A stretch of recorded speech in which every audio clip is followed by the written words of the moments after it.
So, have you ever caught yourself saying, nah, that's impossible? Well, this explainer, inspired by a really powerful speech from Sonu Sharma, is all about shattering those limits we put on ourselves. We're going to dive into how that word, impossible, is often just, well, a state of mind, and how flipping that one switch in your brain can literally change everything. And it all kicks off with this very personal question. This is the exact question Sonu Sharma asked himself when he was just a young guy sitting way in the back of a huge auditorium watching some famous speaker up on stage. He was just dreaming of a totally different life. It's a question that's all about pure, raw possibility. All right, let's go right back to the beginning. See, this isn't one of those stories about someone who was born with a silver spoon in their mouth. Nope, we're talking about a pretty ordinary world here, a middle-class background, filled with huge dreams, but also some really, really big doubts. I want you to just picture this for a second. He's 22, he's in a packed auditorium, like 650 seats, and he's in the second-to-last row. The whole place is just electric. People are going wild for the speaker, waving flags. The applause is just thunderous. And sitting way back there, he wasn't some big shot. He was just a guy in the audience thinking, wow, could that ever be me? Could I ever have a stage shake when I walk on it?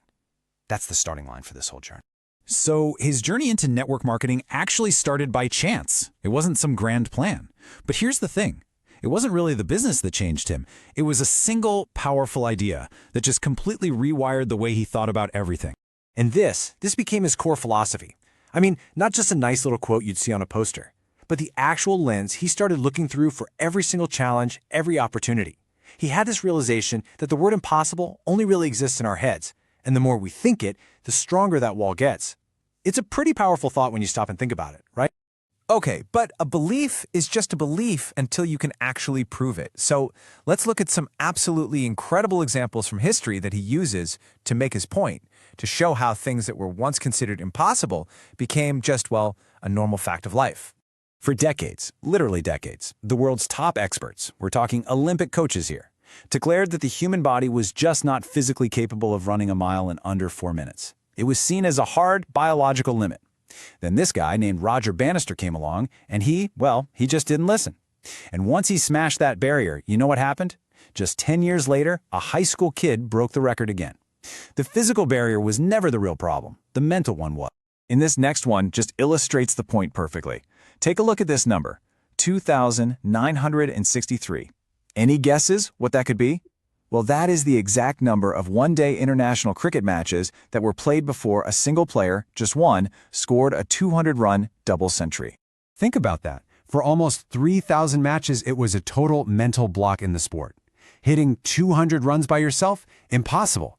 Then, the great Sachin Tendulkar did it in 2010. And all of a sudden, the impossible became possible. And get this, in the very next 6 years, it happened 6 more times. It's a perfect example of how, once one person shows everyone else it can be done, the floodgates just swing wide open. Okay, here's another impossible declaration. And this one is a real gem. This didn't come from just anybody. This was from Lord Kelvin, the president of the Royal Society, one of the most respected scientists of his day. So according to one of the leading scientific minds on the planet, human flight was just a complete fantasy. And the Wright brothers? Did they write an angry letter or get into a debate? Nope. They just went into their workshop, messed around with bicycle parts for 16 years, and then they proved him wrong with action, not with words. They probably didn't even hear the naysayers because they were just too busy working. Now, what's really fascinating is how this whole philosophy of possible doesn't just apply to these big physical feats like running or flying. It also applies to overcoming some really profound personal challenges. Because sometimes the impossible barrier we face is just a label someone else tries to stick on us. This story is just incredible. When Albert Einstein was a little boy, his school sent a letter home telling his mother he was mentally deficient and basically not smart enough for their school. Now his mother, in this amazing act of belief, she read the letter, but the words she said out loud to him were the exact opposite. She told him it said he was a genius and that the school just wasn't good enough to teach him. That single act of belief totally reframed his entire reality and, in doing so, ended up changing the world. And then there's Wilma Rudolph. As a child, she had polio, and she was basically given 2 different stories about her future. The doctors gave her a life sentence, "You will never walk again." But her mother gave her a different story, a story of possibility. Wilma chose to believe her mother, and she went on to win 3 Olympic gold medals in track and field. And you see that same exact power of belief in the story of Arunima Sinha. I mean, just stop and think about this. Most people with 2 healthy legs can't even imagine climbing Mount Everest. Arunima, who had lost her leg, was told it was completely impossible, but she just refused to accept that label.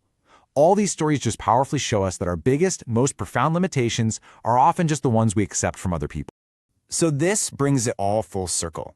How did this whole journey of belief actually transform the speaker himself? Well, let's look at his own life as the ultimate proof in the pudding. See, this isn't just a nice theory, it's something he actually lived. In 2005, he was riding a scooter and he admits to sometimes shutting off the engine on bridges just to save a tiny bit of gas. Fast forward to 2016, and he's a top earner in his company, driving a Mercedes. His own life became the living proof that what starts as an impossible dream in the back of an auditorium can become a very real, tangible reality. So, the really crucial point he makes is this: seeing yourself as weak or incapable isn't humility. He argues it's actually an insult to the potential you were created with. It's a rejection of the possibility that was built right into you from the start. It's a really challenging idea to think about for ourselves, isn't it? And all of this leaves us with one final thought to really chew on. We've seen it in sports, we've seen it in science, and we've seen it in these incredible stories of personal triumph. That barrier of impossible is just sitting there, waiting to be broken. So the only question left to ask is, which one are you going to break?